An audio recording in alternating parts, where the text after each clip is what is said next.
வணக்கம். இன்னைக்கு நாம ஒரு கொஞ்சம் பழைய ஆனா ரொம்ப சுவாரஸ்யமான ஒரு இலக்கிய விவாதத்துக்குள்ள போக போறோம். நம்ம கையில இருக்கிறது ஜான் டிரைடனோட 17ஆம் நூற்றாண்டு படைப்பு அன் எஸ்ஸே ஆஃப் டிராமாட்டிக் பொயசி. இது பேரு கட்டுரைனாலும் ஒரு உரையாடல் மாதிரி தான் இருக்கும். ஆமா. இதோட பின்னணியே ரொம்ப சுவாரஸ்யம். 1665ல லண்டன்ல பிளேக் நோய் பயங்கரமா பரவிட்டு இருக்கு. இன்னொரு பக்கம் ஆங்கிலேயர்களுக்கும் டச்சுக்காரர்களுக்கும் கடல்ல பெரிய போர் நடக்குது. அப்படியா? ஆமா. இந்த சூழல்ல 4 நண்பர்கள், அவங்க பேரு கிரைட்ஸ், யூஜீனியஸ், லிசிட்ரியஸ், நியாண்டர், தேம்ஸ் நதியில ஒரு படகுல போறாங்க. வெளியில போர் சத்தம் கேக்குது. ஆனா இவங்க இலக்கியம், குறிப்பா நாடகம் பத்தி ரொம்ப ஆழமா விவாதிக்கிறாங்க.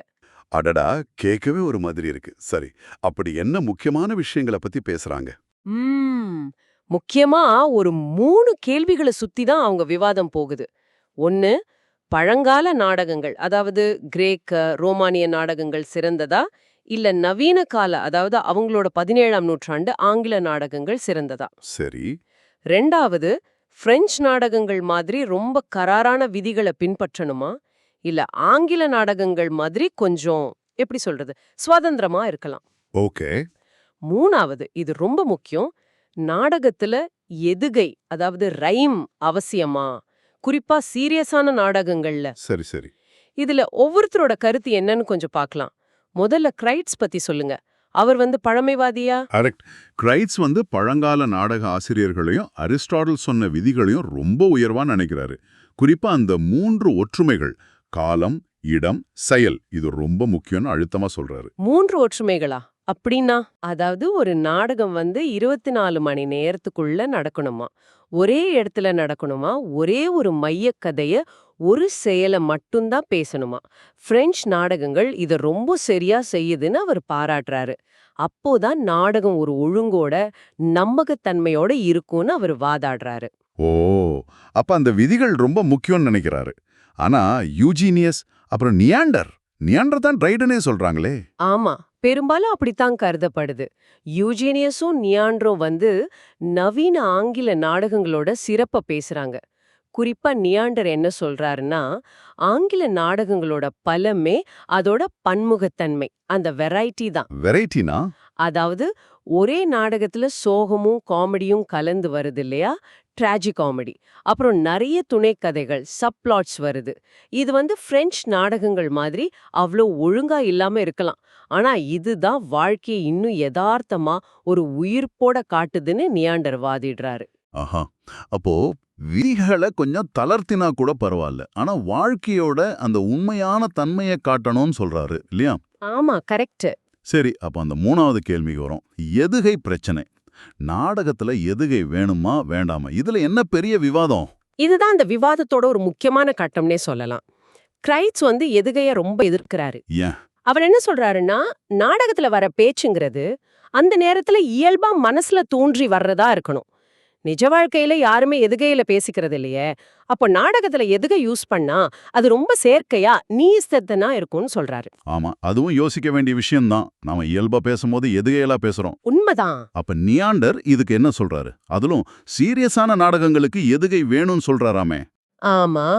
நியாண்டர் ஒரு வித்தியாசமான வாதத்தை முன்வைக்கிறாரு. அவர் என்ன சொல்றாருன்னா, உயர்ந்த கருத்துக்களையும் ஆழமான உணர்ச்சிகளையும் சொல்ற துன்பியல் நாடகங்களுக்கு, சீரியஸ் பிளேஸ்க்கு எதுகைதான் ஒருவித கம்பீரத்தையும் அழகையும் கொடுக்குது.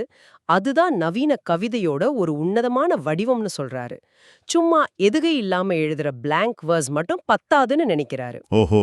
அவர் ஷேக்ஸ்பியரையும் பென் ஜான்சனையும் ஒப்பிடுறது ரொம்ப சுவாரஸ்யமா இருக்கும். ஷேக்ஸ்பியர் ஹோமர் மாதிரி ஒரு இயற்கை கவிஞர், பாய்ட் ஆஃப் நேச்சருங்கிறார். பென் ஜான்சன் வர்ஜில் மாதிரி ரொம்ப படிச்சவர், விதிகளை நல்லா தெரிஞ்சு சரியா பயன்படுத்துறவர், பாய்ட் ஆஃப் ஆர்ட்ங்கிறாரு. அப்போ யாரு பெஸ்ட்னு சொல்றாரு? நியாண்டர் ஷேக்ஸ்பியரை நான் ரொம்ப நேசிக்கிறேன், ஆனா ஜான்சனை ரொம்ப மதிக்கிறேன்னு சொல்றாரு. அதாவது 2 பேருக்குமே அவங்கவங்க இடம் இருக்குன்னு சொல்ற மாதிரி. சரி சரி. அப்போ நியாண்டர் மூலியமா டிரைடன் ஆங்கில நாடகங்களையும் எதுகையையும் கொஞ்சம் ஆதரிக்கிற மாதிரி தெரியுது.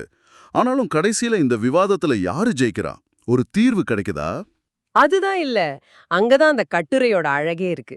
கடைசில எந்த ஒரு தீர்க்கமான முடிவுக்கும் அவங்க வர்றதில்ல. படகு கரைக்கு வந்துடுது. நண்பர்கள் 4 பேரும் அவங்கவங்க கருத்துக்களோட விவாதிச்சுக்கிட்டே பிரிஞ்சு போறாங்க. அப்படியா? ஆமா. டிரைடன் வந்து நியாண்டர் வழியா தன் கருத்த சொன்னாலும், மத்தவங்களோட வாதங்களையும் ரொம்ப நேர்மையா பதிவு செய்றார். அதனால கடைசில கேள்விகள் அப்படியே நிக்குது. நாடகத்துக்கு விதிகளோட ஒழுங்கு முக்கியமா? இல்ல வாழ்க்கையோட அந்த உயிர்ப்பு முக்கியமா? பிரெஞ்சோட நேர்த்தி வேணுமா? இல்ல ஆங்கிலேயர்களோட அந்த துடிப்பு வேணுமா? எதுகை தேவையா? இல்லையா?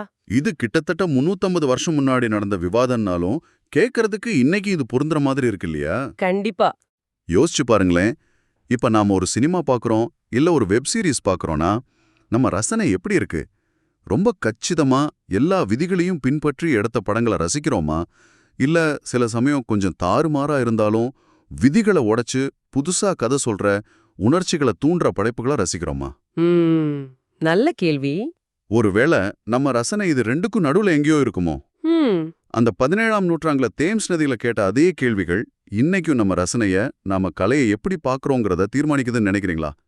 இத பத்தி கொஞ்சம் யோசிச்சு பாருங்க.